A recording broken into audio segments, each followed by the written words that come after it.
Lisa de nous accueillir encore ce soir pour ce mardi graphique sur le motion design. La soirée va se passer en 3 temps. D'abord, je vais vous présenter une conférence qui pose un peu le sujet du motion. Ça va durer 25 minutes à peu près. Ensuite, j'appellerai nos super invités de ce soir à venir me rejoindre pour une table ronde. Pendant 45 minutes, on va discuter ensemble. Et puis après, bien évidemment, vous pourrez poser vos questions pendant 15 minutes. L'impératif, c'est de libérer la salle à 19h45 à peu près, parce que l'école ferme à 20h. Voilà. Est-ce qu'il y en a parmi vous qui ne sont jamais venus à un mardi graphique? Est-ce que vous pouvez lever la main? Ah ouais, d'accord. Ok, donc vous êtes plein de nouveaux. C'est cool. Alors justement, pour tous ces nouveaux, pourquoi est-ce qu'on fait les mardis graphiques? En fait, on fait le constat, nous, chez Pollen, que quand on a parmi nos clients, il y a des chargés de com qui connaissent super bien leur métier et tout ça, qui savent exactement comment ça se passe, comment on briefe une agence, qu'est-ce qu'on peut attendre comme boulot d'un graphiste freelance ou d'une agence. Et on travaille aussi pour des commanditaires qui, eux, par contre, ont moins l'habitude. Parfois, c'est des chefs d'entreprise, parfois, c'est des directeurs commerciaux. Ils sont moins dans le monde du graphisme et de la communication. Et du coup, ils n'ont pas forcément les codes, ils ne savent pas forcément quoi attendre d'une agence, comment ça se passe et tout ça. Et donc, l'idée des mardis graphiques, c'est de montrer comment se passe la relation entre un graphiste et son commanditaire, d'ouvrir un peu le capot de la voiture graphique et de montrer comment fonctionne le moteur, et puis de diffuser la culture graphique à un plus large public possible. Donc voilà, c'est pour ça qu'on fait ça. Et du coup, on accueille à chaque fois d'autres graphistes ou d'autres illustrateurs ou des motion designers, etc., à venir témoigner et à venir montrer comment ils bossent eux aussi. C'est parti pour la conférence, donc je vais faire un petit retour en arrière, une petite page historique. Après, je vais définir rapidement ce qu'est le motion design, et puis je vous parlerai des tendances. C'est parti. Évidemment, quand on parle d'animation ou de motion design, on pense à un retour en arrière au film et à la télé. Mais moi, personnellement, la première fois que j'ai vu un logo animé, c'était pendant une exposition qui s'est appelée Typorama au Musée des Arts Décoratifs de Paris en 2013. C'était l'expo de Philippe Appelois. Et je ne sais pas si parmi vous, il y en a qui sont allés à cette expo, mais il y avait une petite salle au fond sur laquelle il y avait des écrans. Et il y avait, je crois que c'était le logo du Petit Palais, il y avait 2-3 logos qui étaient animés. Et moi, c'était la première fois que je voyais des logos animés. Et je me suis dit, mais bon sang, mais c'est bien sûr, c'est ça qu'il faut faire, quoi. Voilà, donc moi, c'était un peu une révélation pour moi. Pour autant, évidemment, l'animation ne date pas de 2013. C'est difficile de faire un motion design sur l'animation sans revenir un peu plus loin en arrière et parler de générique de film et du couple Hélène et Saul Bass qui est à l'origine d'un certain nombre de génériques, dont Vertigo de Alfred Hitchcock. Et alors on parle toujours de Saul Bass, on ne parle jamais de Hélène, et là c'est ma petite minute féministe. C'était un couple et sa femme Hélène était graphiste de mode et musicienne, et donc elle apportait au générique qui était plutôt signé Saul Bass, elle apportait un sens du rythme et de la composition. Bref, ce qu'ils ont fait, eux, qui n'avait pas été fait jusque-là, c'est que, évidemment, c'est du graphisme animé, hein, donc c'est vraiment de la typo, des illustrations, des couleurs, etc. Et ils ont été les premiers à faire une forte cohérence entre les affiches de films, entre les génériques et les affiches de films. C'est-à-dire que les images fortes de leur générique étaient utilisées comme affiches de films. Et donc, il y avait une vraie cohérence partout. Autre pionnier des génériques, c'est assez incontournable aussi, c'est Maurice Binder. Alors, je ne sais pas si on dit Maurice Binder ou Maurice Binder, mais sur un générique, alors j'aurais pas dû mettre ce que c'était en bas à droite pour faire un quiz. Donc, on ne reconnaît pas forcément dès les premières images de quel générique on parle, mais cette image-là, tout le monde la connaît, évidemment. Et puis la musique qui va là, alors j'ai coupé le son, hein, parce que sinon vous ne m'entendez pas, mais bon, je ne vais pas vous la faire en live, mais au bout de 2 secondes, tout le monde connaît la musique. Et surtout, moi ce qui m'intéresse, c'est que ça ne s'arrête pas là, évidemment, c'est quand même une composition graphique avec des jeux de couleurs, un jeu d'animation, une composition du titrage, parce que Dr No, là on va le voir apparaître plusieurs fois. c'est vraiment, pour moi, c'est vraiment l'ancêtre de l'animation. C'est-à-dire qu'il y a du graphisme, il y a de la typo, il y a des couleurs et il y a du mouvement. Plus récemment, je ne sais pas si certains d'entre vous regardaient la télé dans les années 80, moi oui, j'étais assez fan de MTV, et MTV, ils avaient un espèce de générique, de branding animé qui était ultra créatif. Ils faisaient appel à des tas de graphistes, artistes différents, et il y avait vraiment tous les styles. C'était fait avec des bouts de ficelle et des bouts de pâte à modeler, mais c'était super créatif, et c'était vraiment du branding, quoi. Enfin, c'était vraiment le logo qui était animé et réinterprété par plein d'artistes différents. Encore plus proche de nous, je ne sais pas si parmi vous, il y en a beaucoup qui connaissent ce petit film Luxo Junior. C'est le premier film qui a été fait par John Lasseter pour Pixar. Et ce film, qui dure 2 minutes 30, servait à montrer à l'époque, donc en 86, il servait à montrer à des potentiels clients, acheteurs, le talent de Pixar pour l'animation en 3D, et aussi pour le rendu des ombres et des lumières. Et pour l'époque, c'était plutôt pas mal. Alors, je ne vous parle pas de l'histoire qui est vraiment super et qui est vraiment complètement à la mode Pixar, avec la petite lampe qui tortille un peu des fesses comme un chat au moment de sauter et tout. Mais voilà. Et donc, ce film-là, il a inspiré directement le générique, le branding de Pixar. Quand vous allez voir un film, à chaque fois, il y a ce branding. Donc, on est vraiment, là, on voit vraiment le passage de l'animation au motion design. Alors, qu'est-ce que c'est, justement, le motion design? Alors, moi, je ne suis pas ultra spécialiste du motion design, mais je vais essayer d'en faire une définition, puis on en parlera tout à l'heure avec les super spécialistes qui sont là. Le motion design, c'est quoi? C'est, d'après Joyce Ho, elle en livre une définition assez simple, je trouve, et néanmoins éclairante. C'est du design graphique qui bouge. Et moi, ce que j'aime dans cette définition, c'est qu'elle commence par dire que c'est du design graphique. Donc, quand c'est du design graphique, ça veut dire qu'il y a de la typo, des couleurs, des codes graphiques qui peuvent être illustrations, photos, textures, etc. Et ça, c'est animé. Alors, elle sait de quoi elle parle, hein, parce que ça, par exemple, c'est un de ses travaux. C'est l'habillage graphique du flagship store de New York de Nike. Et ça, c'est un habillage qui a été fait avec tout un jeu pour montrer que c'est les semelles de ces chaussures-là qui rebondissent comme si on était sur des petites balles en mousse, quoi. Donc voilà, moi j'aime bien cette définition. À quoi ça sert? Alors, on a demandé à quelques-uns de nos clients à Pollen pourquoi est-ce qu'ils nous demandaient de faire du motion design.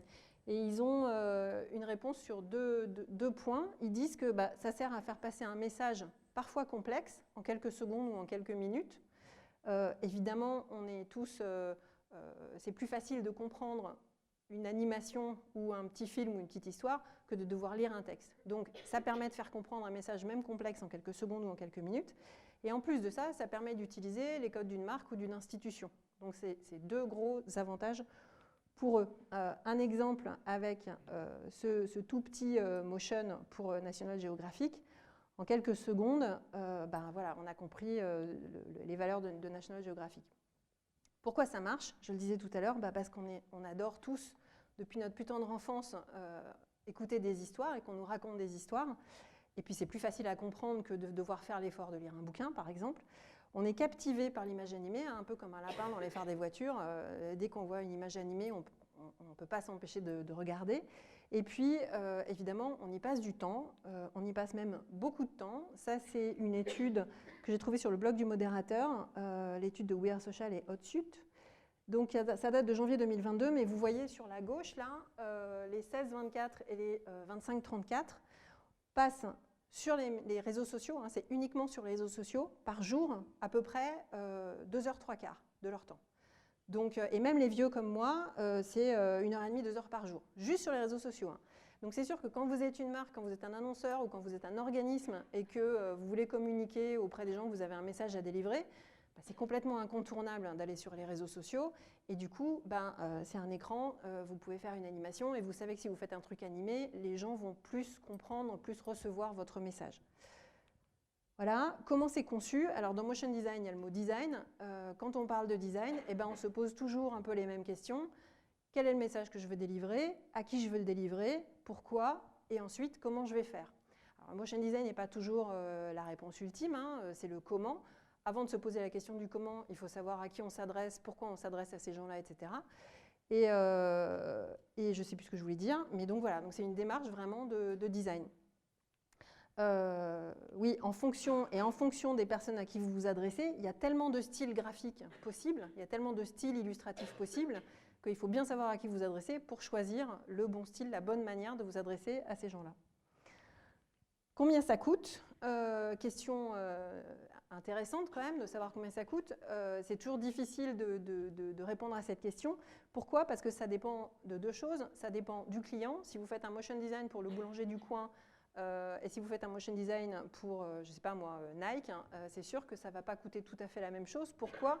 Parce que ça ne va pas être diffusé de la même manière, il ne va pas y avoir le même nombre de personnes qui vont voir le motion design. Vous n'allez pas avoir le même degré d'exigence. Enfin, vous pouvez avoir un boulanger super exigeant, mais les gens de chez Nike sont quand même assez exigeants sur la qualité des rendus graphiques. Donc, évidemment, ce n'est pas le même prix. L'agence qui va bosser, si vous faites appel à une agence internationale qui a des bureaux à Paris, à Londres, à Milan, à New York, ça ne va pas vous coûter la même chose que si vous faites appel à un freelance à côté de chez vous. Évidemment, et sans doute que le niveau alors même s'il y a des très très bons freelances et parfois des agences pas terribles, le niveau de réponse sera sans doute pas tout à fait le même. Et puis évidemment, ça dépend d'une autre chose, c'est la durée et la complexité du motion design que vous demandez. Alors on a trouvé une agence parisienne qui met en ligne ses tarifs. Alors c'est un prix d'appel, hein, évidemment, ça sert à ce que vous cliquiez dessus et que vous allez demander un devis. Et donc cette agence, elle dit qu'elle fait 30 secondes de motion design standard à partir de 2 000 € hors taxe, à peu près. Voilà, donc ça donne un ordre d'idée. Alors les tendances en motion design. Je vais me répéter, je dis souvent ça. Souvent au mardi graphique, je dis que c'est difficile de trouver des tendances. Et là, c'est vraiment difficile. Pourquoi? Parce que en fait, le motion design, c'est un peu comme si on prenait l'illustration, comme si on prenait la manière de raconter les histoires, donc les tendances en rédaction ou en storytelling, et l'animation, les tendances en comment est-ce qu'on anime, comment je fais techniquement, qu'est-ce que j'ai à ma disposition pour animer. Donc c'est un peu trois sujets différents qui sont réunis en un seul sujet. Donc évidemment, c'est très très vaste. Pour donner un exemple, ça c'est le keyframe qui avait été mis à Motion une année, sur lesquels avaient été invités différents motion designers et illustrateurs à habiller ce keyframe. Et donc on voit qu'il y a des styles super différents, ça n'a rien à voir, enfin vraiment c'est hyper vaste, aussi bien sur le type de dessin que sur la manière dont c'est animé, etc. C'est vraiment voilà, plein de choses possibles. Et il existe des tas d'exercices en ligne, un peu à la mode Inktober et tout ça, où par exemple là c'est 36 Days of Type, où des graphistes, illustrateurs, motion designers vont chacun, c'est sur ce que vous avez là à gauche, vont chacun dessiner une lettre de l'alphabet, et donc ça sert à montrer toute la créativité qu'on peut avoir, voilà, que peuvent avoir les graphistes, les illustrateurs et les motion designers. Donc tout ça pour dire que c'est vraiment très très vaste. Donc là je vais vous montrer quelques tendances qu'on a identifiées par rapport au mardi graphique qu'on avait fait en début d'année 2022. Là c'était un mardi graphique vraiment sur les tendances graphiques, sur les tendances visuelles. Et donc on a revu passer certains, dans les motion design qu'on a vus, il y a certains trucs qu'on avait déjà identifiés, comme du dessin cerné, des effets de grain, des effets de glitch, de l'image par image, des années 80, enfin des renvois aux années 80, de la 3D plus ou moins visible ou intégrée.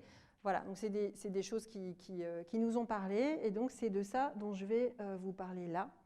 Et je commence avec le dessin cerné en mode BD, avec un motion de Charlie Tauquier pour le syndicat national du jeu vidéo, où là on voit dans les choix de couleurs et dans le dessin, dans la manière dont ça bouge aussi, il y a un petit côté voilà, bande dessinée, tous les traits sont cernés dans le choix des couleurs et tout ça. Autre exemple assez, un peu dans le même esprit, avec Ilo TV en Italie. Là aussi, donc voilà, il y a un peu de 3D, il y a un choix de couleurs, toujours ce dessin cerné, il y a un petit côté rétro aussi, qui est super sympa. Ça c'est pour les AMP Awards. Et puis un dernier exemple avec une basket de Nike, et là c'est l'agence Buck, qui est super intéressant parce que ça mélange plein de tendances. Donc il y a le côté couleur, monochrome ou deux couleurs, il y a le côté dessin bande dessinée cerné, il y a la perspective, l'accentuation de la perspective, et tout ça au service d'une basket. Et alors ce qui est intéressant dans cet exemple-là, c'est que non seulement il y a le motion design, mais évidemment ces codes graphiques-là sont repris sur des affiches. Et là, on retrouve une autre tendance, c'est sur un seul visuel, mettre plusieurs cadres, et raconter une histoire avec un seul visuel. Comme il y a plusieurs cadres, un peu comme en bande dessinée, du coup, on raconte, il y a une narration qui se fait sur le visuel. Donc, ils ont réutilisé ça sur leurs affiches et ils réutilisent ça aussi dans les magasins. C'est aussi en réel, quoi. Donc, il y a vraiment une cohérence totale entre ce qu'on a en ligne et ce qu'on a dans les boutiques. Autre tendance avec texture effet main. Donc, à Pollen, on est super fan de ce qui a été fait pour Mailchimp. Toutes ces illustrations très texturées, très irrégulières, faites main, vraiment avec beaucoup de personnalité. Ça amène énormément de diversité et d'humanité à la marque Mailchimp. Donc là, c'est une illustration, c'est un motion design qui est fait par Buck. En plus, c'est hyper bien géré. Et alors, ce qui est intéressant avec Mailchimp, c'est que si vous allez voir sur leur site internet, ils expliquent que justement, le fait d'avoir des illustrations, du motion design, des photos, etc., de recourir, en fait, ils parlent de leur code graphique et ils vous expliquent que c'est l'ensemble de ces codes graphiques qui portent les valeurs de leur marque. Donc c'est sympa parce qu'ils font presque un cours de graphisme sur leur site.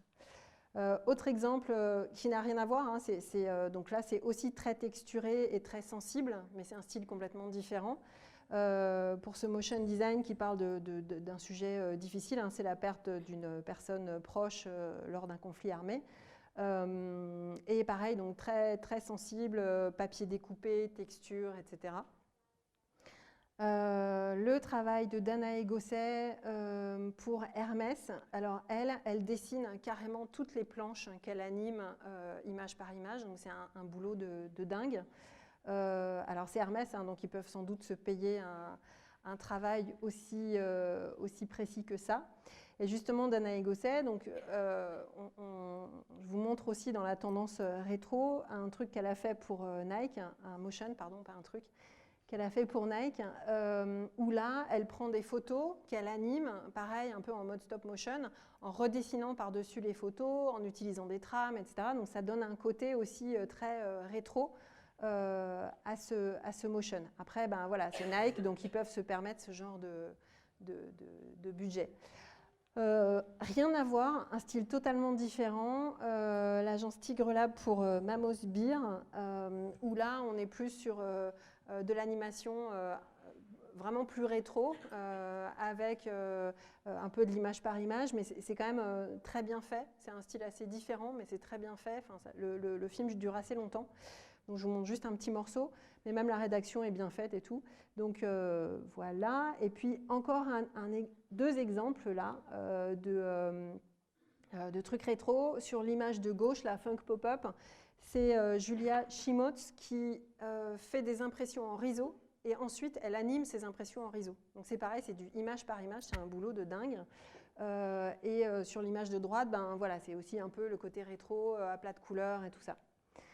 Dernier exemple pour la tendance rétro, avec le travail de Alexis Jamet pour le saut Hermès 2023, où là on est vraiment dans les années 80, du brush, l'effet comme ça très aérographe, voilà, l'aérographe à fond, voilà, et il fait un super boulot aussi, enfin c'est très très particulier, quoi, très spécifique.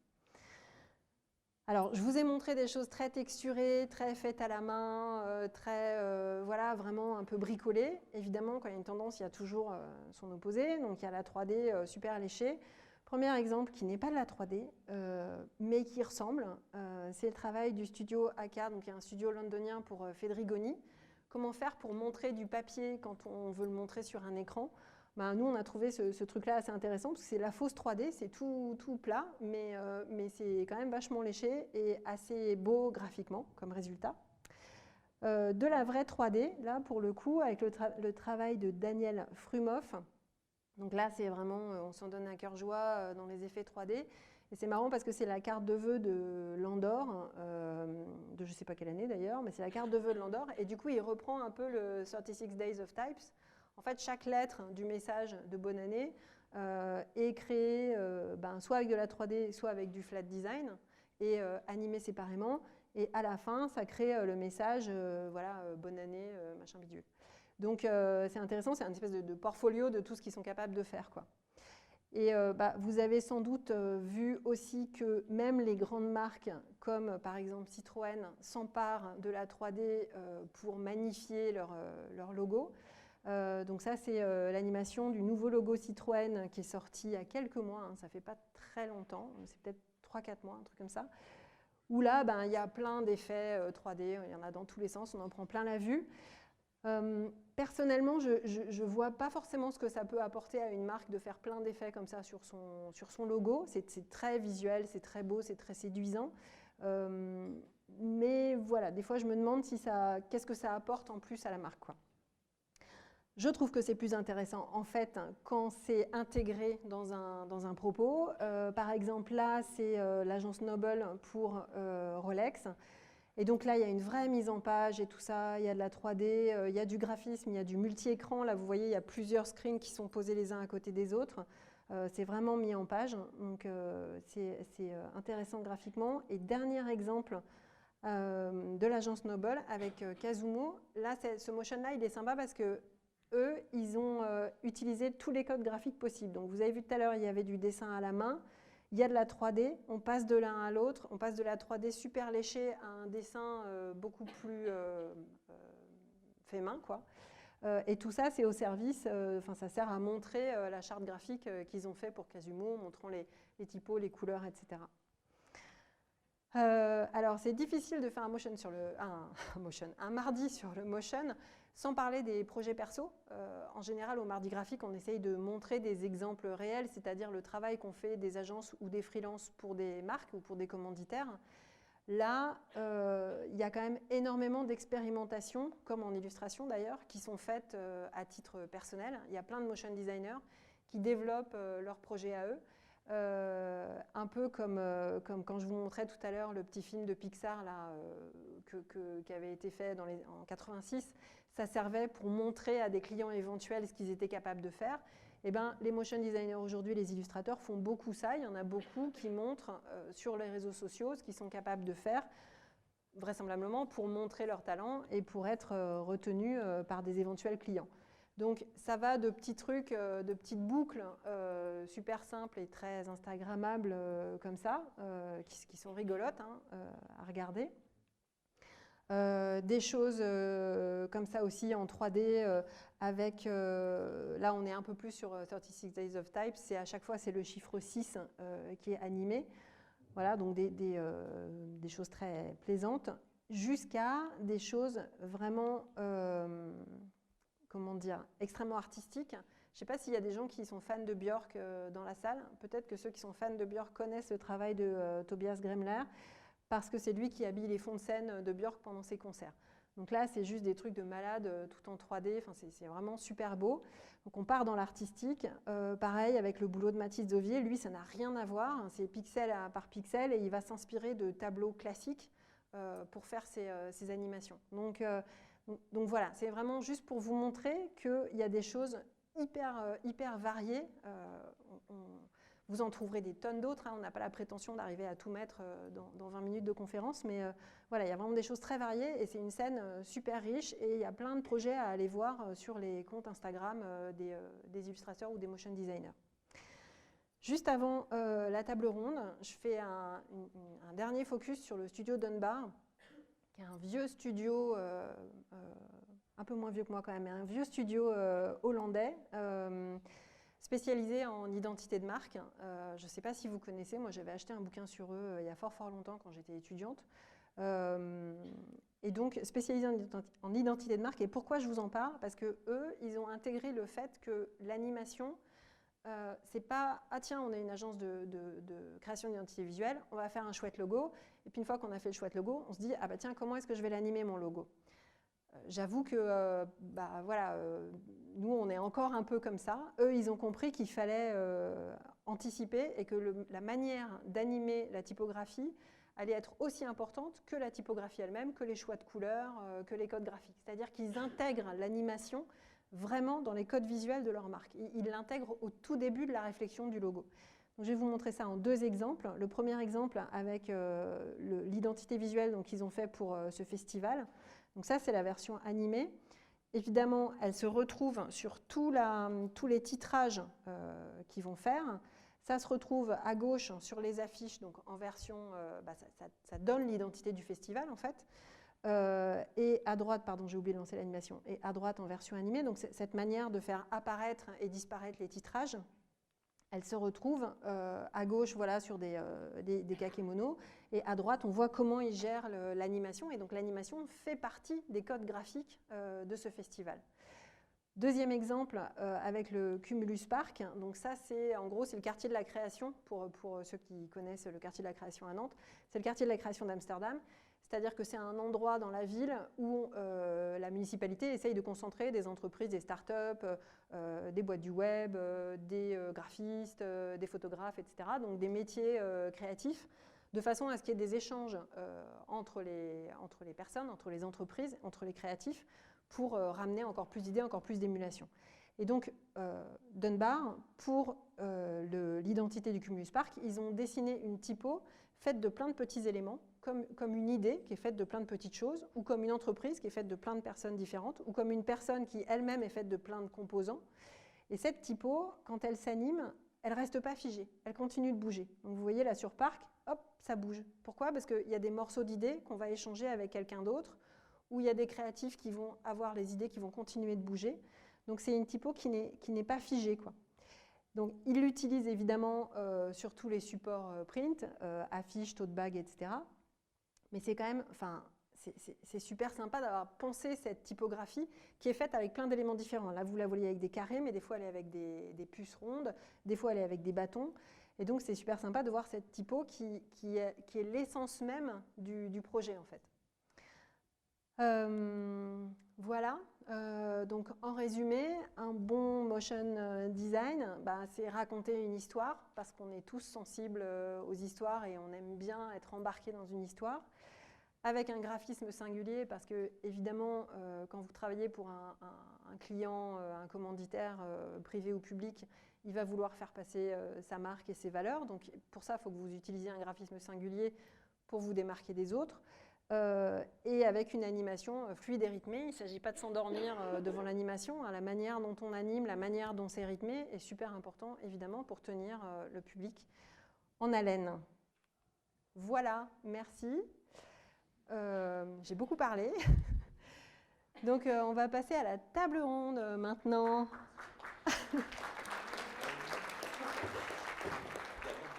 Donc, mettez-vous, je vous laisse vous installer, je vais juste mettre la lumière. Alors, c'est laquelle? C'est celle-là. Voilà, pour qu'on nous voit un peu. Et le micro.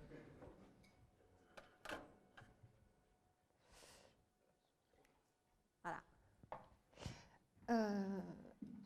Ah bah oui, je veux bien. Merci. Donc ce soir, il y a Yann, Juliette et Bertrand qui nous rejoignent. Donc on va commencer, peut-être vous allez vous présenter les uns les autres. Et pendant que vous vous présentez, je vais passer 2 diapos pour que vous puissiez voir, 2 diapos pour chacun, pour que vous puissiez voir un peu le style de boulot de chacun. Et donc, Yann, tu commences. Bonsoir. Je suis Yann, je suis illustrateur et motion designer dans la partie direction artistique depuis un peu plus de 3 ans maintenant à Nantes, dans le collectif Nope, comme Monsieur Signorelli à ma gauche. Et également, je suis intervenant en character design, donc en dessin de personnages, dans une école d'animation à Nantes également. Voilà. T'es allé super vite là, dis donc. Ouais, t'es allé super vite là. Super vite. Bertrand, tu prends la suite. Tu peux faire un peu plus long, Bertrand.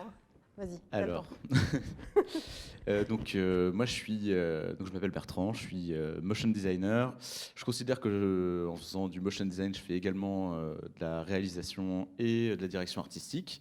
Je travaille donc depuis 10 ans maintenant dans le motion design. Je n'ai pas fait de formation de motion parce que ça n'existait pas à l'époque. Je sors de la fac d'art plastique de Rennes. Donc avec Yann, on est membre d'un collectif qui s'appelle le collectif Nope. Je suis membre aussi donc c'est un espace de coworking dans lequel on a créé un bel entre-soi autour de la création audiovisuelle. Donc on a des illustrateurs comme Yann, on a des gens qui font de la 3D, on a également des animatrices et des animateurs traditionnels de génie comme Flore ici présente. Donc voilà, c'est un espace super convivial et dans lequel il se passe plein de choses. Donc c'est très agréable de travailler dans cet environnement-là et ça booste pas mal notre créativité. Et voilà. Yes, super. Juliette. Je ne serai pas aussi long. Mais... bonjour, alors moi c'est Juliette, donc je fais partie de Pollen Studio, aux côtés de Laurence, Réjeanne et Charlotte qui ne sont pas là aujourd'hui, et Kevin qui est juste là. Donc moi, je m'occupe plutôt de la partie... donc je suis graphiste au sein de Pollen, mais je suis aussi illustratrice et motion designer. Donc voilà. Voilà, oui. Ça fait 3-4 ans que je suis là-bas, à Pollen. Et en parallèle, je suis aussi professeure d'illustration à l'AGR Rennes. Donc pour ceux qui connaissent, voilà. Je crois que j'ai fait tout le tour. C'est parfait. C'est bon. C'est parfait. Je ne sais pas si on m'entend toujours. Du coup, moi, je vais commencer par une première question qui est pour tout le monde. En fait, c'est du coup comment est-ce qu'on fabrique un motion design. Donc moi, j'ai eu l'impression en préparant ce mardi graphique qu'on avait un peu la même manière de bosser, vous et nous. Et du coup, j'ai un peu anticipé. En mettant une petite recette de cuisine. Donc, les grandes étapes, en gros, c'est qu'on commence par un scénario que nous donnent nos clients.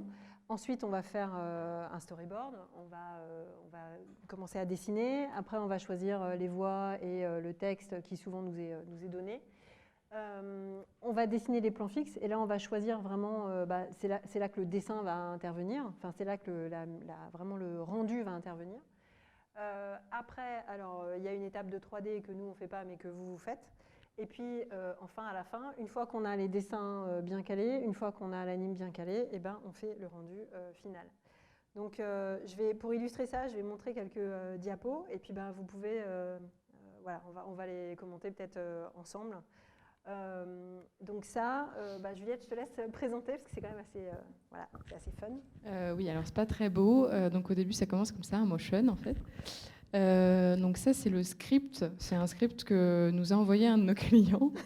En fait, voilà, on rigole, mais au final, nous, ça nous aide vraiment beaucoup parce que là, c'est assez clair, c'est que chaque couleur est un plan, enfin un ou plusieurs plans, mais une partie, on va dire. Et donc nous, soit on a ça dès le début, donc ça nous aide beaucoup, c'est super parce que du coup on a le découpage un peu de à quoi va ressembler le motion, soit on n'a rien du tout et du coup c'est à nous de l'écrire et d'être en parallèle avec le client pour dire là qu'est-ce que vous avez envie de dire. Il y en a, ils savent pas trop, mais de manière générale ça se passe plutôt bien. Mais voilà, un exemple pour, je crois que c'était Dinan. C'était pour Dinan Agglomération. Ouais. Ils avaient bien bossé. Hein. Et ils avaient bien bossé, donc on était très contents.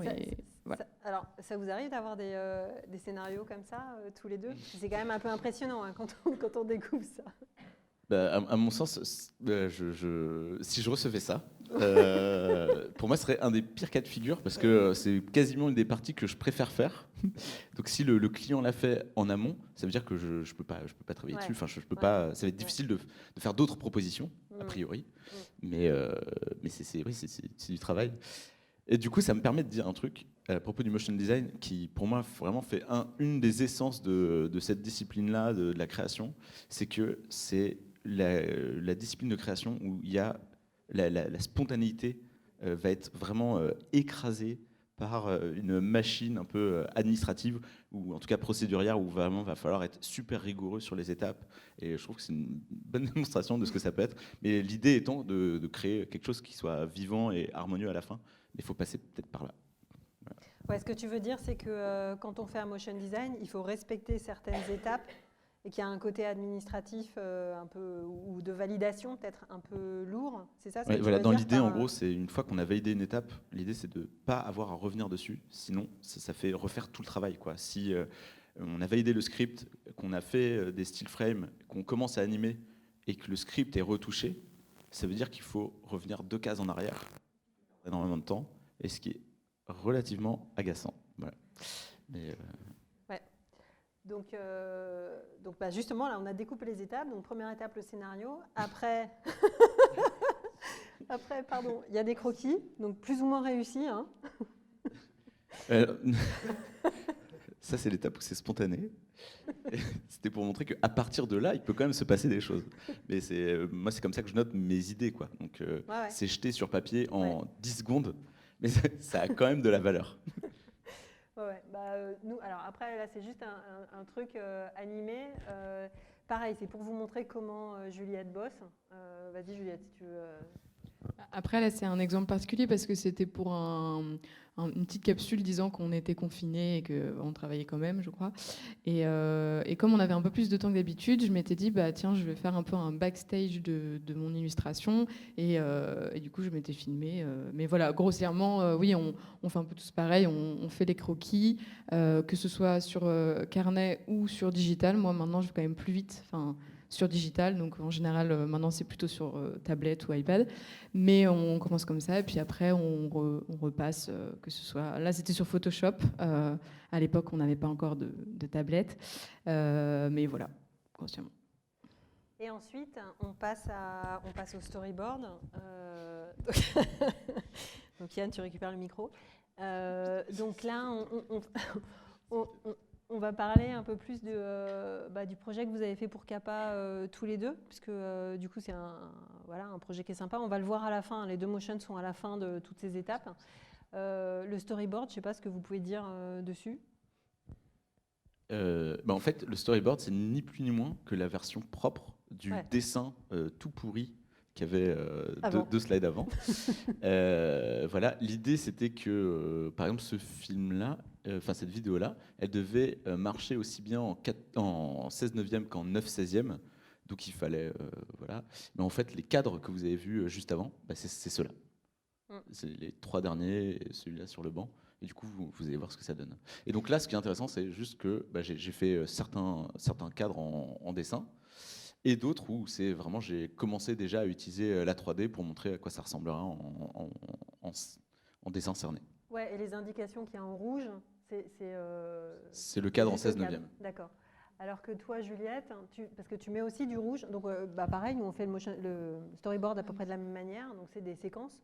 Et pareil, il y a du rouge aussi sur le... Oui, alors moi, le rouge, c'était plutôt pour faire passer des mouvements. Enfin, du coup, ça, voilà, on a chacun un peu notre manière de faire, mais moi, c'était plus pour dire que, en gros, là, le plan avec la carte en rouge, c'était que la carte allait s'animer, apparaître comme ça.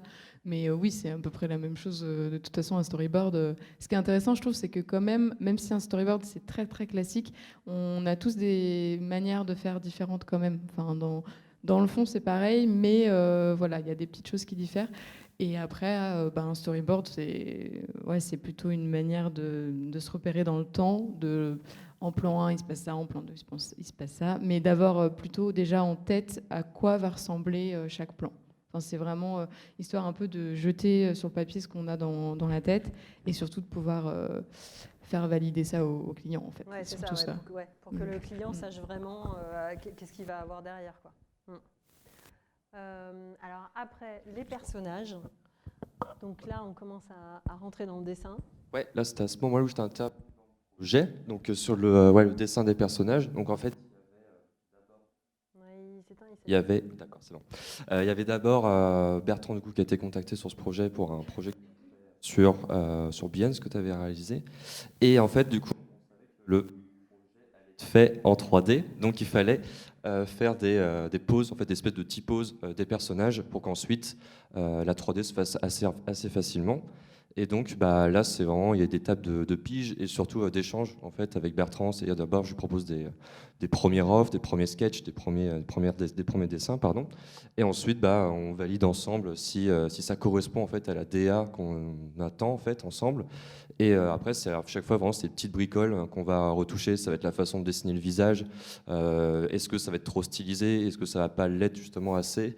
Après, ce genre de posing, après, on a eu pas mal de retours sur ce posing-là. Au début, il y avait le client qui trouvait que j'avais fait au début des poses un peu plus comme ça. Il y en a qui sont restés quand même, mais ça faisait un peu trop Kaira pour le client. C'était notre retour un peu trop Kaira. Et du coup, et du coup qu'on se dise comment on va réussir en fait à répondre à l'attente et en même temps que ce soit quand même cool, quoi, que ce soit quand même assez beau, pas juste répondre de manière hyper catégorique au client. Je veux dire, c'est toujours un échange en fait entre nous, entre le client et aussi pour avoir toujours un projet intéressant. Mais ouais, éviter d'être soit trop à l'écoute du client en mode oui d'accord on veut ça donc on va faire ça. Et aussi en même temps, pour nous en fait, qu'on se fasse quand même kiffer quoi. Ce genre de projet, on peut vraiment faire des trucs chouettes. Et après sur les persos, ouais, donc comme on verra après sur le motion, ils sont aussi en 3D et il y a aussi des phases où ils sont juste en 2D pour présenter un peu en mode backshot entre guillemets sur la vidéo quoi. Et il y a aussi du coup à ce moment-là, donc là on est plus sur une sorte de style frame, donc en fait d'image finale du motion. Ouais, Et là ce niveau, ouais, ok, bah, du coup, voilà, un petit peu trop vite. Donc juste, pareil, Juliette, même travail pour ce motion-là, ou même chose, tu Oui. finalises le dessin. Voilà, en gros, c'est le storyboard qu'on a vu tout à l'heure, c'est mis au propre, enfin au très propre du coup. Et c'est en général quand on envoie le storyboard, qu'on le valide. Ensuite, nous, on propose un style graphique, un style illustratif. Et pour ça, on montre 3-4 plans. Donc là, grossièrement, j'ai envoyé plus ou moins ça au client pour qu'il me dise « Ok, j'aime bien » ou « Non, la couleur me plaît pas » ou ce genre de retour. Et voilà. Et après, donc on passe à ce que tu disais, Yann, l'animatique, c'est ça. Donc c'est, on fait déplacer les persos dans l'espace. Donc, comme c'est assez gourmand techniquement de faire des rendus, l'idée c'est de faire une étape intermédiaire entre le storyboard, les still frames et l'animation finale. On va faire un animatique. Cet animatique, il va juste nous servir à se rendre compte de plusieurs choses. La première, c'est est-ce que les plans fonctionnent entre eux? Est-ce que les raccords fonctionnent entre eux? Le raccord, c'est quand on passe d'un plan à un autre, quand on fait ce qu'on appelle un cut, on fait une coupe. S'il y a un objet, par exemple, ça s'appelle un raccord dans le mouvement, s'il y a un objet qui a la même trajectoire du plan A au plan B pendant le cut, on a un raccord. En fait, c'est quelque chose qui est assez agréable à l'œil. Donc du coup, cette animatique qui nous permet de vérifier si ces fameux raccords fonctionnent, si le rythme fonctionne, si les plans sont compréhensibles, et aussi, évidemment, de voir si, en termes de rythme, avec la musique, ça fonctionne, puisque en parallèle, on travaillait aussi avec le musicien qui avait finalisé le son. Donc voilà, donc on a cet objet qui est complètement hybride et qui nous permet de se dire, là maintenant, c'est bon, on va pouvoir passer aux choses sérieuses, ça fonctionne, le client a validé, et là maintenant on va pouvoir... et donc les choses travailler. sérieuses. Alors il n'y a pas la musique, mais voilà, donc ça c'est le rendu final. Donc une fois qu'on a fait toutes les étapes, qu'elles ont été validées, c'est intéressant d'avoir vu l'animatique avant parce que du coup on retrouve les scènes qui sont là avec le rendu final.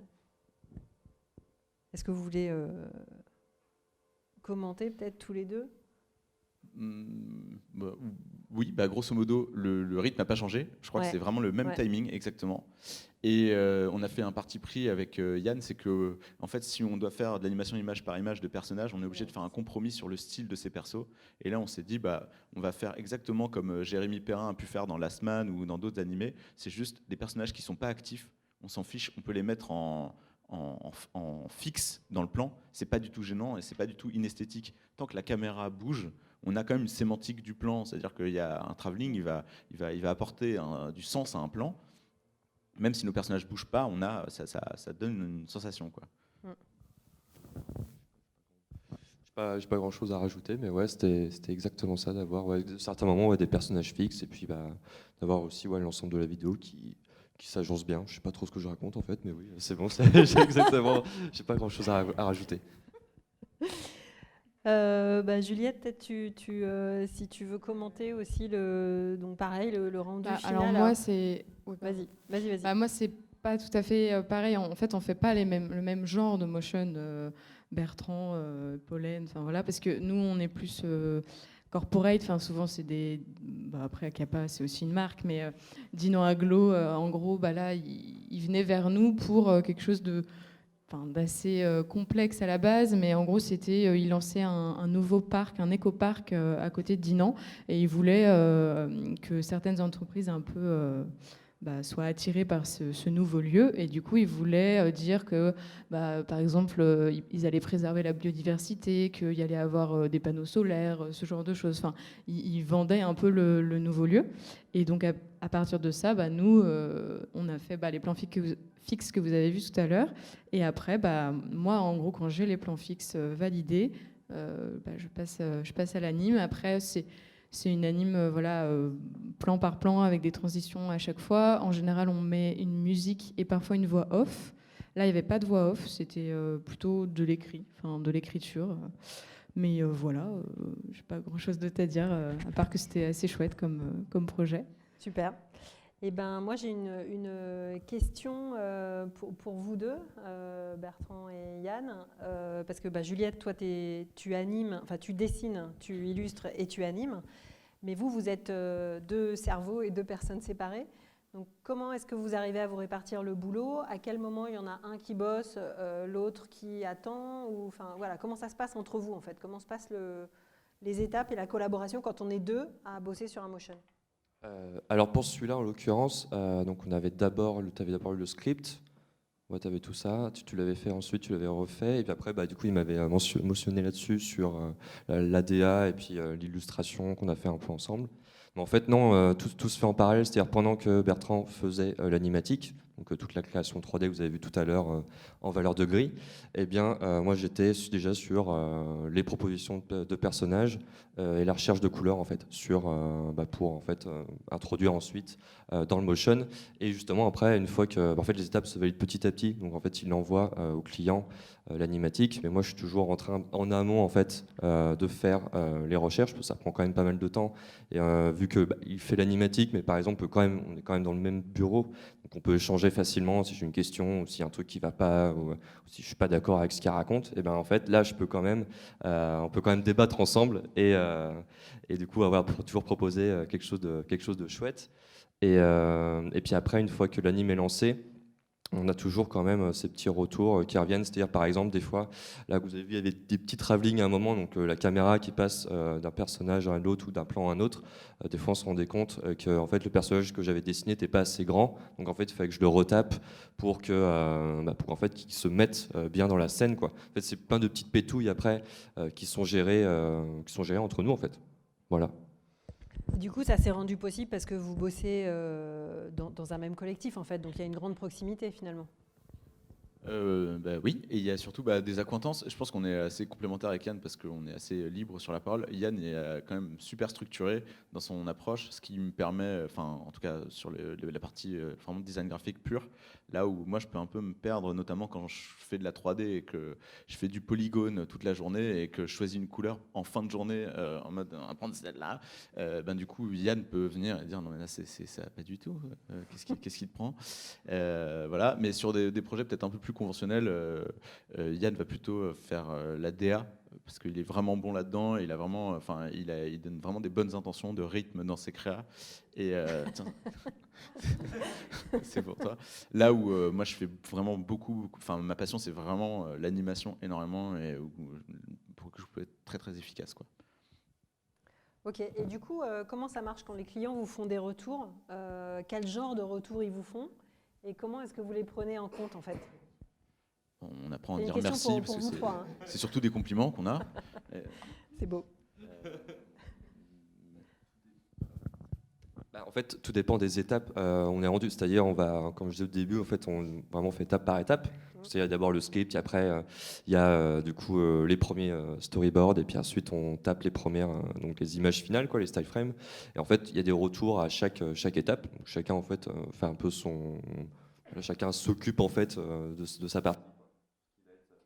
Je crois qu'il sait. Non, c'est bon.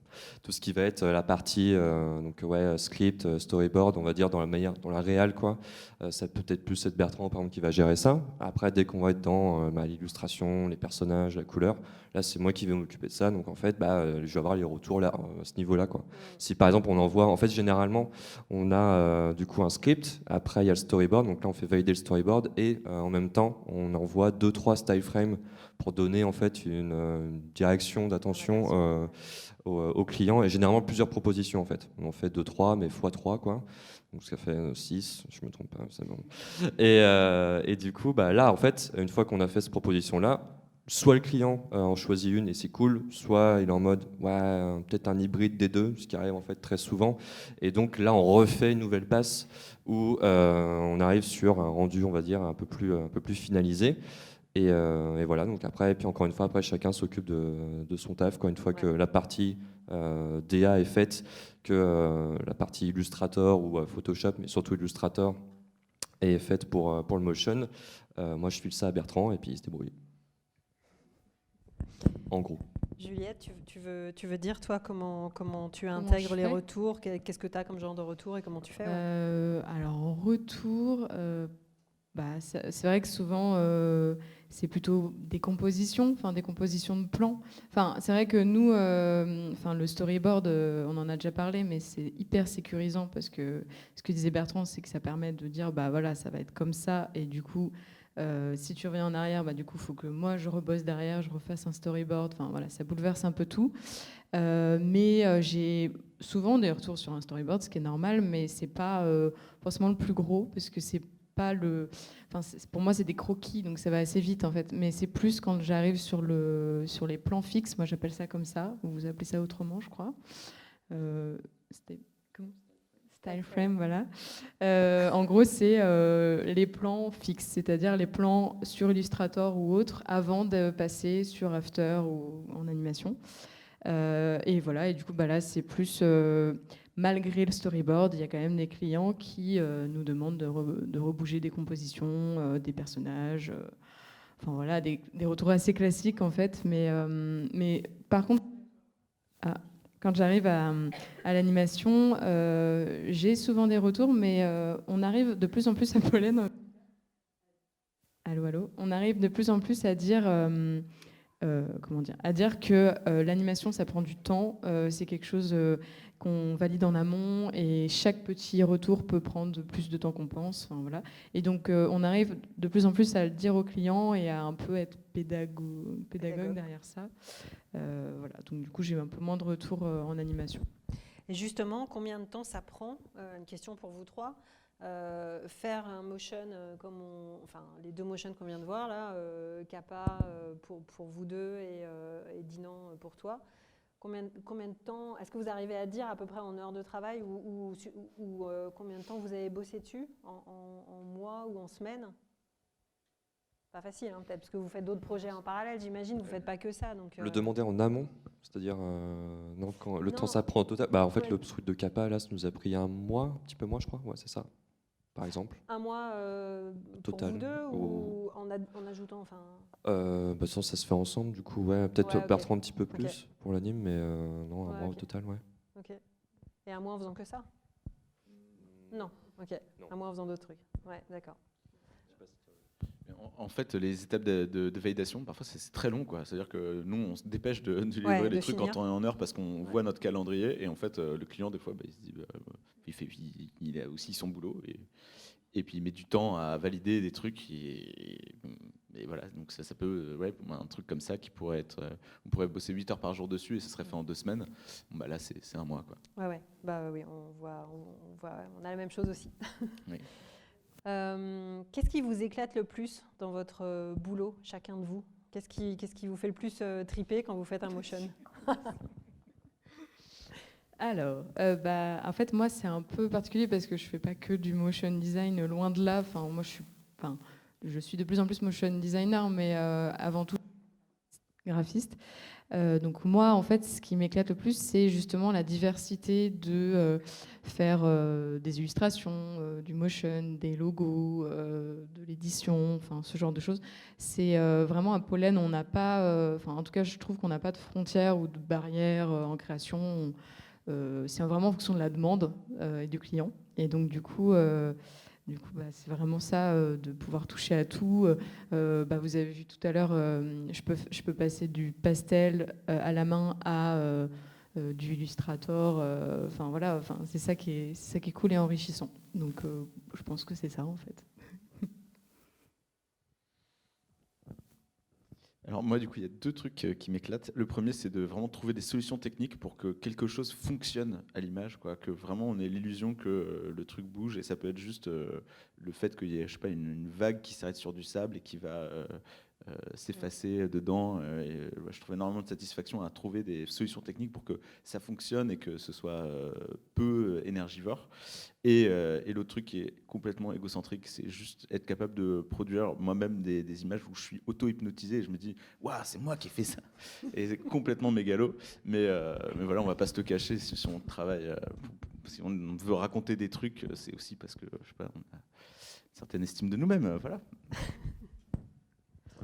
Et moi dans mon taf, moi je bossais aussi, c'est bosser avec les gens avec qui je côtoie tous les jours, quoi. Bosser avec Bertrand, c'est trop bien, même si parfois c'est on galère, quoi.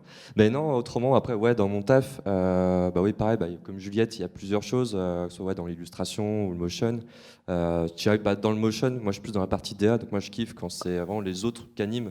Parce qu'en fait, il y a des choses que je serais incapable d'animer, en fait. Et je me dis, waouh, ça c'est trop bien, j'aurais pas pensé. Donc ça, c'est trop cool. Et après, plus dans l'illustration, moi, c'est vraiment créer des petits persos, des petits univers, et puis tryhard un petit peu le truc, quoi. C'est un peu mon indo, en fait. C'est vraiment le truc de, vas-y, je m'arrache tous les jours à essayer d'être le meilleur de moi-même. Et en fait, parce que, je sais pas, c'est un truc qui me fait kiffer, et c'est un côté aussi un peu reposant, je trouve, de faire des illustrations, en fait. Même si parfois c'est prise de tête, mais je trouve ça assez reposant, c'est un peu une sorte de thérapie. Et puis ouais, j'aime bien jouer avec les couleurs, les contrastes, créer des trucs que je sais pas toujours faire, quoi, essayer toujours d'innover. Et surtout que maintenant on a vraiment les capacités, même les connaissances pour trouver en fait des nouvelles solutions, quoi. On peut se taper des tutos pour apprendre à faire de la roche en painting en juste 2 clics, quoi. Et du coup ça c'est trop cool, alors qu'avant c'était une galère monstre pour avoir juste comment il a fait ça, le gars.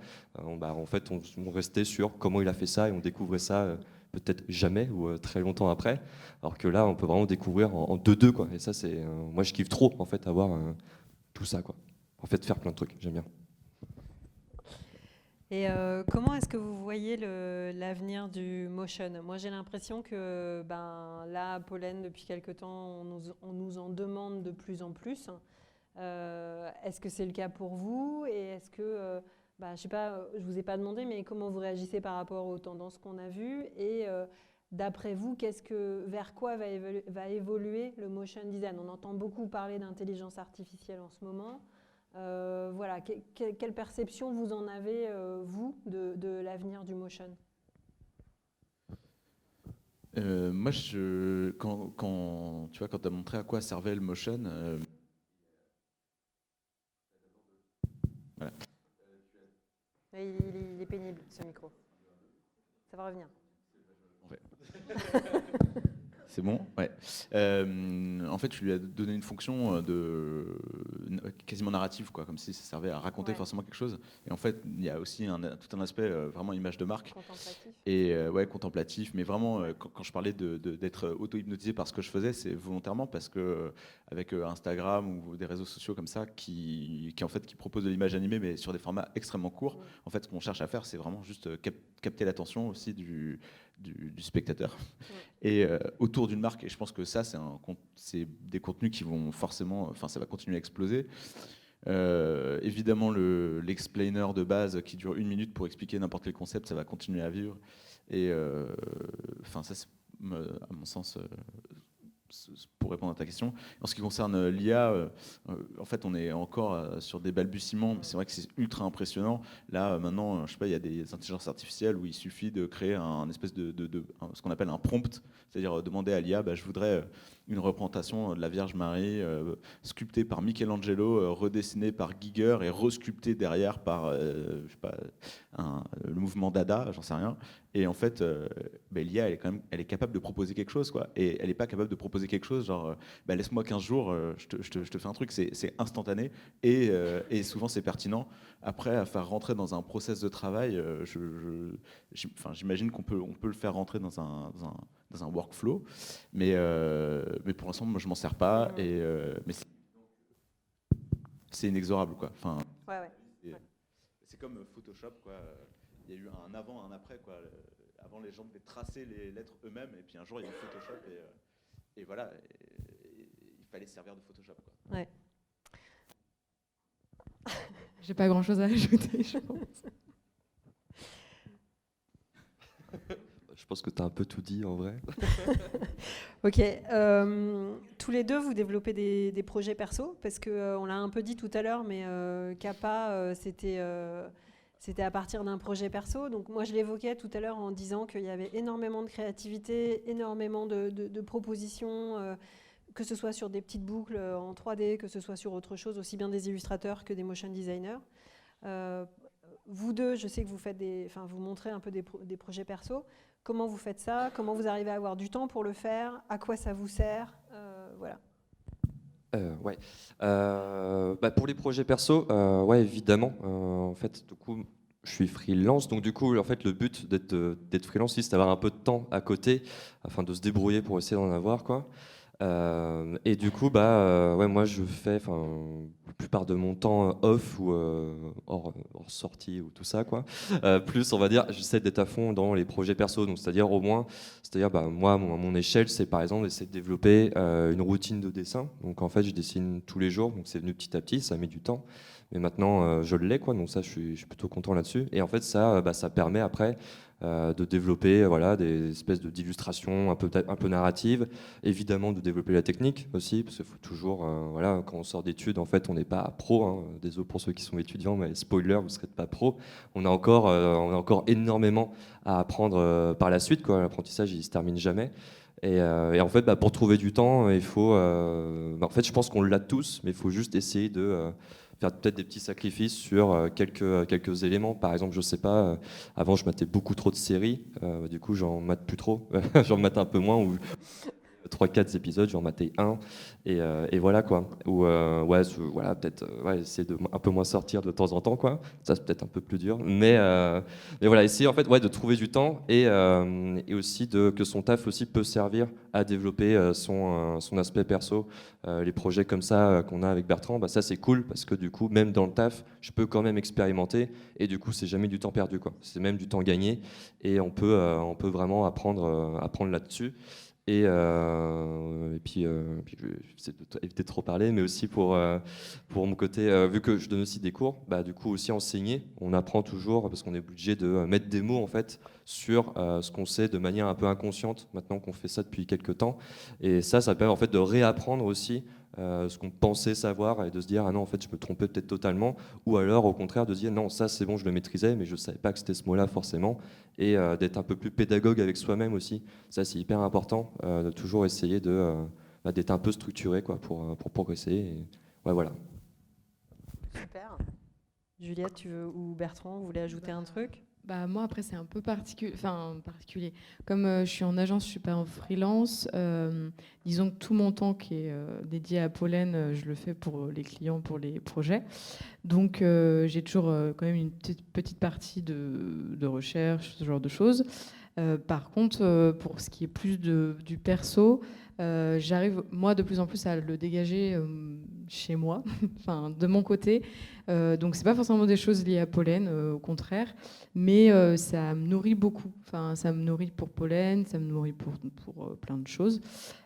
Et aussi, Yann, il parlait d'être prof, et c'est vrai que ça, moi, j'ai remarqué que ça, en fait, ça nous faisait ouvrir les yeux sur plein de choses, sur ça nous inspirait beaucoup, en fait. De regarder mes élèves faire, des fois, ça me donne envie de prendre un crayon et de dessiner avec eux à côté, quoi, ou ce genre de choses. Mais voilà, donc moi, c'est un peu différent, mais j'ai quand même ces côtés où je me nourris, que ce soit par les images, les tendances qu'on fait tous les ans, et par moi, mon perso à côté. Super. Bertrand, ouais, si tu veux répondre à ça, et puis peut-être le mot de la fin, commencez à préparer vos questions, parce qu'on va passer aux questions après. Alors du coup, pour pas répéter ce qui a déjà été dit, je passe beaucoup de temps à faire des créas perso, et en fait ça m'a permis aussi d'évoluer dans mon travail et de pouvoir prétendre à faire d'autres travaux, d'être pris au sérieux dans ce que je faisais. Sinon, je pense que je ferais encore des PowerPoint améliorés. Voilà, donc comme quoi vraiment les projets perso, c'est un peu fondamental pour se faire aussi plaisir dans son travail, parce que ça permet d'avoir des choses à montrer et même de se chercher soi-même. Donc voilà. Point. Super. Du coup, on va faire passer le micro pour vos questions. Voilà, je vais juste passer à la dernière diapo. Mais est-ce que vous avez des questions? Il nous reste un quart d'heure à peu près. Ah, voilà, question là-bas. Alors, attends. Je vais enlever. Tu peux amener le micro? Ouais, super. Il fait tout, il est formidable. On va se passer ce micro-là. Comme ça. Bonsoir. Laurence, tu as mis dans ton découpage un élément dont vous avez, me semble-t-il, pas parlé. Ouais. C'est la musique. Oui. Quelle part a la musique dans vos productions? À quel moment ça intervient? Quelle importance ça a? Moi, ça me paraît important. Enfin, moi, ça me semble important, même si quelquefois il n'y en a pas besoin, mais du son, de la voix. Est-ce que les clients vous amènent du son, ou est-ce que vous vous débrouillez, vous en achetez? Est-ce que vous faites de la musique originale?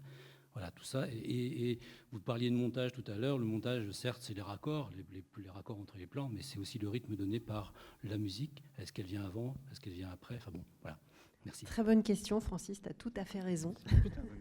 Effectivement, moi, je voulais intégrer ça, mais je ne savais pas comment montrer sur des diapos de la musique. Donc j'avoue, je suis passée très, très vite sur la question. Peut-être je vous laisse en parler, dire comment vous intégrez la musique. C'est une conférence sur le motion design. Non, mais vous avez tout à fait raison. En fait, toute la portée émotive, elle dépend de la musique, qu'on soit bien d'accord. Donc, en fait, ça prime sur l'émotion qu'on veut transmettre à la personne qui va regarder le contenu vidéo. On est extrêmement dépendant du budget du client. En ce qui me concerne, en ce qui nous concerne, on essaye toujours de créer des productions originales. Et pour ce faire, on est amis avec 2 studios de musiciens qui nous produisent du son ou du sound design quand on a besoin. Malheureusement, dans pas mal de cas de figure, le client arrive avec un budget qui ne permet pas une composition originale, parce qu'en fait la musique, contrairement à la vidéo, est soumise à des droits SACEM, et ce qui peut être contraignant pour un client qui a un petit budget.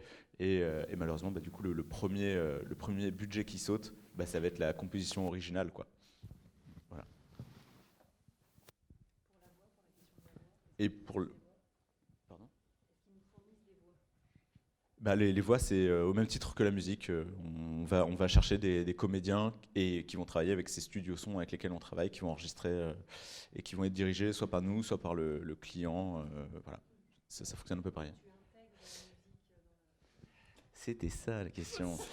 Le plus rapidement possible, quand c'est une communication d'image de marque, la musique va forcément être prégnante sur le contenu visuel, donc on va l'intégrer dès le départ le plus tôt possible. Pour un explainer de 1 minute, où on explique comment se servir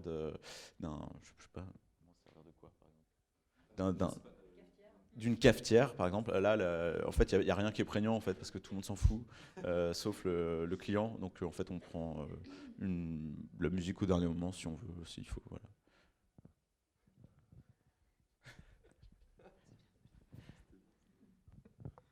Est-ce que ça arrive que la musique guide le motion design, que vous créez à partir de la musique, que c'est elle qui va vous donner des idées de scénario? Ça peut arriver pour... là, je l'ai fait pour un teaser, par exemple, pour un festival. Par contre, tu vas faire un... Pardon, c'est un petit peu... Je mets un peu proche, pardon. Pour, par exemple, un teaser ou ce genre de truc lié à la musique, quoi. Par exemple, j'avais fait une animation de typo. Mais en fait, l'animation de typo était calée sur le son. Donc, en fait, il fallait comme ça là, c'est mieux. Pardon. Ok, je m'en rends pas compte. Et je sais plus ce que je disais. Et du coup, calage sur le rythme, par exemple. Donc ça, c'est hyper intéressant. Mais la plupart du temps, c'est plutôt l'inverse, c'est plutôt la vidéo qui est mise en avant. Et puis, comme disait Bertrand, vu que la musique, il n'y a pas de compo originale dessus, vu que ça saute souvent et que ça finit souvent sur des musiques libres de droit, quoi. Du coup, là, on va pas faire un motion avec des rythmés là-dessus, parce que généralement, c'est pas ouf, quoi. Voilà. Merci. Après, c'est toujours un minimum calé, même si c'est pas de la super musique. C'est très dur de parler dans ce micro. Oui, en général, voilà, chaque musique, même si c'est une musique très classique, elle a un rythme et du coup, en fait, ça se voit dès que c'est pas calé dessus. Enfin, moi, en tout cas, ça me gêne. Bon, je sais que ça dépend aussi de si la musique elle est au premier plan ou si, par exemple, il y a une voix off qui prend plus de place et que du coup, la musique est un peu relayée au second plan. Là, c'est moins important. Je sais plus qui posait la question, du coup, je regarde un peu dans le vide. Pardon. Voilà, mais sinon, oui, je crois que j'ai répondu à la question. Y a-t-il d'autres questions? Soyez pas timide. N'ayez pas peur.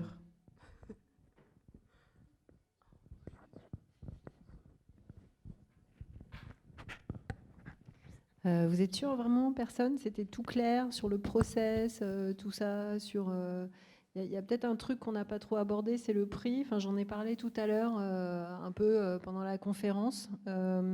Évidemment, si on fait un motion avec de la 3D, avec une compo de musique originale, qui va durer 3 minutes, avec un scénario qu'il faut tout écrire de A à Z, ça va pas coûter 1 500 € les 3 minutes. Chaque studio a ses prix. Mais nous, ce qu'on voit autour de nous, ou ce qui paraît sur les réseaux, c'est que un prix moyen d'agence, alors là je parle en création graphique, c'est à peu près 600 € hors taxe par jour. C'est pour tous les freelances qui sont là, hein, pour que vous sachiez comment vous positionnez. Donc ça, c'est un prix moyen. C'est souvent le prix qui est donné par Graphéine quand ils dénoncent des appels d'offres non rémunérés. Ils font un parallèle et ils disent voilà, ce que vous demandez, ça représente 5 jours de travail. 5 jours de travail fois 600 €, c'est tant. Et du coup, vous nous demandez de travailler gratuitement, donc on va perdre tant d'argent, etc. Bref, le tarif agence, on peut dire que voilà, c'est à peu près ce prix-là. Donc le prix d'un motion design, ça peut varier si c'est 10 secondes, mais même si c'est 10 secondes, hein, des fois c'est 10 secondes qui peuvent être compliquées à réaliser. C'est pas forcément parce que c'est moins long que c'est plus simple. Mais donc ça peut varier sur cette base de tarifs jour, quoi. Voilà. Après, évidemment, une agence parisienne va coûter plus cher que ça. Un freelance en Bretagne ou ailleurs va coûter peut-être un peu moins cher et encore. Voilà. Mais ça vous donne une idée. Vous voulez rebondir sur les tarifs ou pas? Est-ce que je peux savoir qui est étudiant ici? Ok. Parmi les gens qui sont à la salle, combien envisagent éventuellement de faire du motion design dans leur vie? Oui. Ok. Est-ce que vous avez une idée de combien vous devez tarifer vos journées de travail? Ok. Je pense que c'est important qu'on en parle. C'est pas bien de travailler à moins de 300 € par jour. Faut pas le faire. Faut même être plus cher que ça. Bon, évidemment, c'est vous qui décidez de votre tarif en fonction de votre capacité à produire des choses, etc. Mais je vous en prie, ne vous bradez pas. C'est un métier tout à fait valeureux comme tous les autres métiers de la création. Donc essayez d'avoir des tarifs pas bradés. Voilà. Voilà, c'est tout ce que j'avais à ajouter. Je suis tout à fait d'accord. Question? Deux questions. Steph, tu peux passer? Ouais. Alors, il y a eu 2 questions.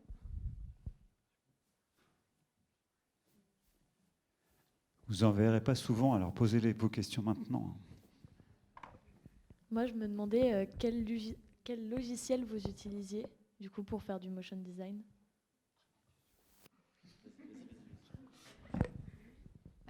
Alors nous, à Pollen, on utilise After Effects.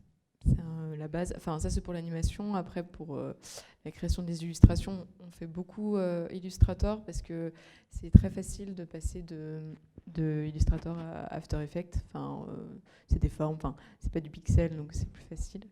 Mais ouais, après, j'avais essayé Animate, mais vraiment très, très... voilà.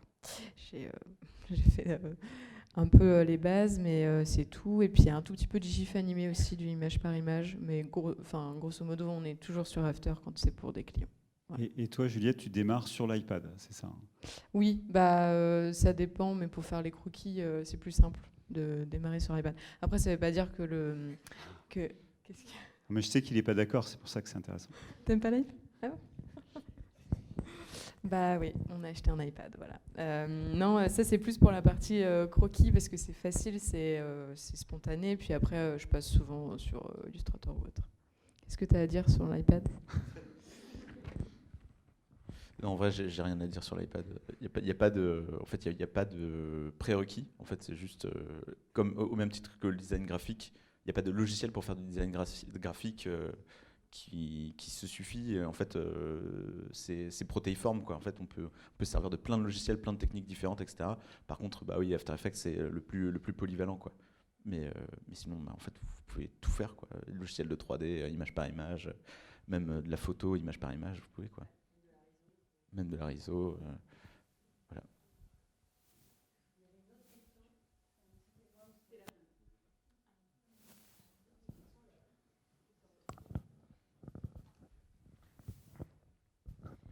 Vous dites qu'en dessous de 300 €, on se brade par jour. Mais comment on fait quand déjà on galère à trouver des clients et on lui dit non, en fait, je ne travaille pas avec vous, sauf si vous me payez au moins tel tarif. Parce que quand quelqu'un est déjà en galère, ce qui est personnellement mon cas, je vois pas trop comment on peut réclamer quand déjà nous on est un peu quand c'est complexe, quoi. Voilà, c'était ma question. Comment vous faites en fait? Non, mais du coup, c'est une situation que je comprends tout à fait. Mais je pense que c'est aussi une question de posture, justement, comment on se positionne par rapport aux clients. Il se trouve que les clients les plus exigeants et les plus relous sont en général ceux qui payent le moins bien. Donc, quelqu'un qui voudrait payer moins cher que ça, ce serait de toute façon probablement pas un bon client. Mais je comprends aussi que bah, y a un moment, faut manger, quoi. J'ai l'impression qu'il faudrait que vous fassiez un mardi graphique sur comment on passe d'étudiant à freelance à agence à un moment donné, parce que c'est quand même des questions qui reviennent souvent, non? Je me permets, hein, pardon. On est des survivants, ok? Je ne sais pas si vous êtes d'accord. Hein. Il y avait d'autres questions. Oui. Il y en avait une là, encore au fond là-bas. Oui, moi j'avais une question par rapport à la durée des motion design. Est-ce que vous avez un conseil sur la durée d'un motion? Parce que c'est vrai qu'on dit souvent que les formats courts sont les formats les plus percutants et qu'on perd la personne au bout d'une trentaine de secondes.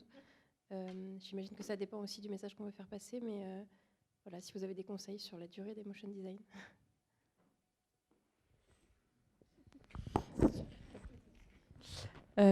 Oui, c'est vrai qu'en général, nous, les clients, on leur dit d'emblée, bon, bah, vous avez tel message à faire passer, mais au-dessus, voilà, on va pas faire 3 minutes déjà, ça c'est sûr. Après, ça dépend aussi de la diffusion. Est-ce qu'ils mettent sur les réseaux sociaux exclusivement ou est-ce que ça va être sur leur site ou en réunion? Des fois, c'est ça. On a des clients où ils ont utilisé certains de nos motions pour présenter quelque chose avant même une réunion. Oui, donc je me perds. Et oui, et le message, en fait, ça veut pas dire que... C'est vraiment très énervant, je suis désolée. Oui, le message, c'est pas parce que c'est quelque chose d'important qui va être lourd à faire passer qu'il faut forcément que ça dure 1 minute 30. Donc nous, en général, on conseille 30 secondes à 1 minute. Mais au-delà, max. Voilà. Après, ça arrive très souvent que ça dépasse, mais on est plutôt dans ces eaux-là. Et c'est très bien. Et puis pour les réseaux sociaux, c'est surtout là que c'est diffusé et puis c'est là où ça marche. Enfin, de toute façon, on voit très bien en scrollant qu'on ne va pas rester 1 minute sur la même image. Voilà.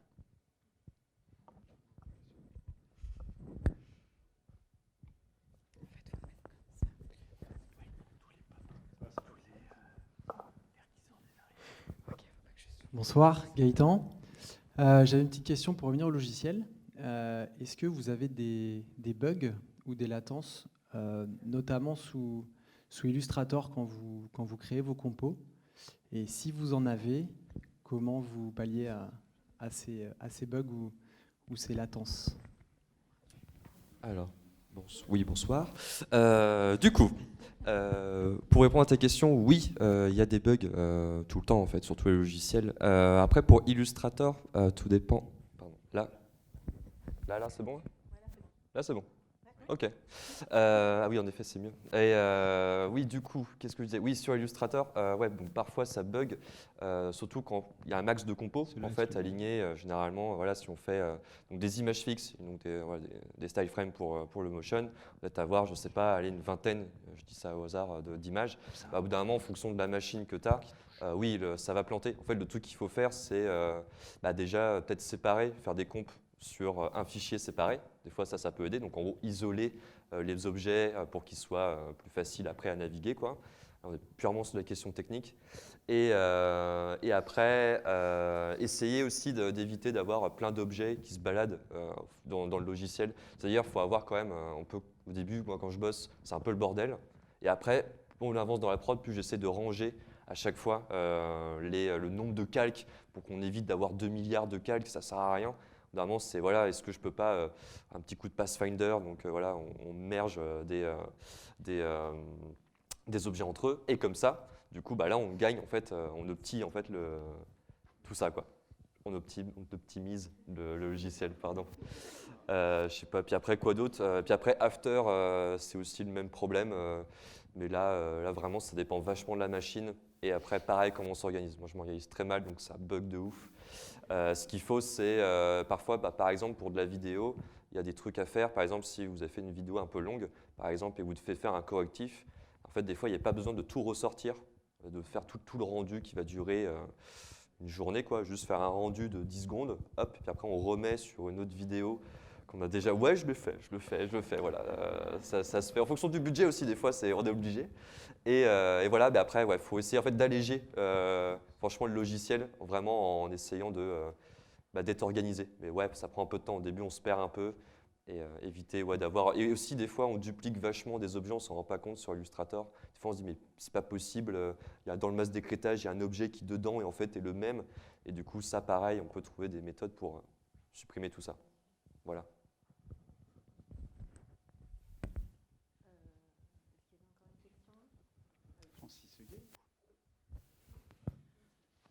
Francis, peut-être la réponse sera peut-être rapide. Est-ce que ça vous arrive de faire, je suis arrivé un petit peu en retard, donc pardonnez-moi, mais je n'ai pas entendu ce que vous aviez donné comme définition du motion design. Là, visiblement, dans la soirée, vous en avez parlé comme d'un objet autonome et tout seul. Est-ce que vous arrive de fabriquer, de devoir faire de l'animation pour un film plus grand, que ce soit une partie d'un tout et vous ne faites que cette partie-là? Est-ce que ça vous arrive de faire ce genre de choses?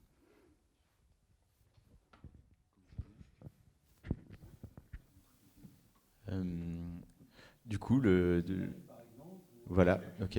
La différence entre un film d'animation et du motion design, c'est que le film d'animation, il se suffit à lui-même. Le motion design, il est nécessairement au service de quelque chose, soit au service d'une marque, soit au service d'un film, mais il ne fonctionne pas tout seul, a priori. La vidéo pour Kappa, c'est pour une marque, c'est pour la marque Kappa. Effectivement, un générique de film, ça marche. Ça marche aussi. Des synthés pour une interview, pardon. C'est du motion design et les synthés tout seul, on va pas regarder les titres. Voilà. Plus long, oui, la réponse est oui, parce qu'en fait, il sert cette œuvre. Sinon, c'est de l'art.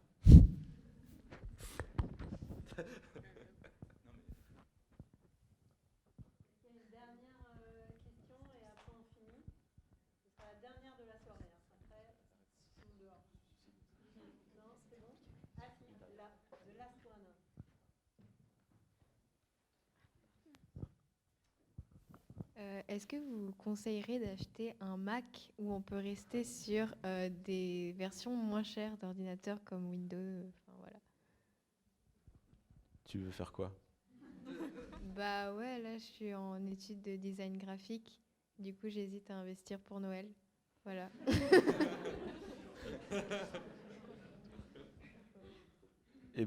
Et tu préfères un ordinateur portable ou un ordinateur fixe? Non, portable.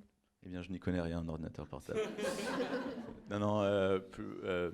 J'ai quand même l'impression, là, limite, il faudrait que je fasse venir un étudiant à moi que j'apprécie énormément pour qu'il vienne nous conseiller sur les marques d'ordinateurs portables. Mais Kevin, t'es où? Tu veux pas venir pour conseiller sur... Non, en ce qui concerne le matériel, en tout cas, il est beaucoup moins cher sur PC, mais j'aurais tendance à penser que les ordinateurs fixes sont des machineries plus stables que des ordinateurs portables. Et du coup, pour un ordinateur portable, j'aurais tendance à me mettre plutôt sur un Mac, mais ça n'engage que moi. Juliette, t'en penses quoi? Après, ça dépend. J'ai totalement perdu ma réponse. Non, voilà, c'est bon, j'ai retrouvé. Ça dépend si tu fais que du motion ou si tu fais aussi du design graphique aussi. Enfin, ce serait pourquoi? Pour l'instant, on est sur Illustrator, Photoshop, des trucs Oui, comme ça. d'accord. Parce que en fait, plus tu vas utiliser des logiciels comme After qui demandent plus de RAM, plus de... Après, moi, je m'y connais pas tant que ça, hein, je parle, mais voilà. Enfin, c'est plutôt de l'expérience de Pollen où moi, par exemple, ma machine, enfin mon ordi, il est un peu plus performant que mes collègues qui font pas du After parce que j'ai besoin d'un peu plus de RAM et ce genre de choses. Donc, si tu fais pas que du motion, pour moi, t'as pas besoin d'avoir la machine de l'espace, quoi. C'est vraiment plus tu vas aller dans du rendu, même du rendu 3D ou du motion, ou dès que c'est de l'export assez lourd comme ça, là, il faut un peu plus de... à mon avis. Moi, je réponds juste... Ah mais si, parce que... Mais alors, c'est qui est là? C'est qui avait déjà... Oui, là-bas. Non, moi, je suis en train de rechercher un ordi, là, du coup. Voilà, donc s'il y en a qui vendent leur ordi, let's go. C'est bon, mais non, c'est du coup, moi, je suis pour un ordi, pour ordi portable, en vrai, étudiant, pas besoin d'investir dans un putain de Mac. Juste un PC, franchement, c'est bien. En fait, au même niveau de performance, un PC sera toujours moins cher. Mac, tu payes Mac en fait, hein. Forcément tu payes Apple, forcément ça c'est évident. Après oui, un Mac va durer peut-être un peu plus longtemps dans le temps. Franchement après, est-ce que c'est pas de la légende? Parce qu'il y a des fois franchement j'en vois, c'est pas possible quoi. Mais non franchement, un PC pour étudiant, si tu veux pas te ruiner, c'est très bien. Il n'y a pas besoin... Voilà, moi je suis plus comme ça. Et oui, si t'as de la thune à perdre, oui, vas-y, va dans un Mac. Ok, merci. Bon, je ne suis pas tout à fait d'accord. Moi, je pense que ça vaut le coup d'investir dans un Mac. Pourquoi? Parce qu'un Mac, tu vas le garder 10 ans. Ton Mac, si tu l'entretiens, si tu t'en occupes et tout, tu vas le garder 10 ans, quoi. Moi, je suis désolée, mais on a acheté un PC à l'agence. C'était une grosse daube. Et il plante tout le temps. Et je sais pas, je vais même pas le donner à une association tellement il est pourri, quoi. Donc, voilà. Alors oui, c'est sûr, tu payes la marque et tout ça. Par contre, tu pourrais lui donner, ça dure longtemps, quoi. Tu pourrais peut-être lui le donner. Voilà, oui. Bref, désolée, je m'emporte un peu, mais voilà. En tout cas, on va s'arrêter sur ça. Merci beaucoup. Prochain mardi graphique, début 2023. Et puis, merci tout plein à Bertrand, Juliette et Yann.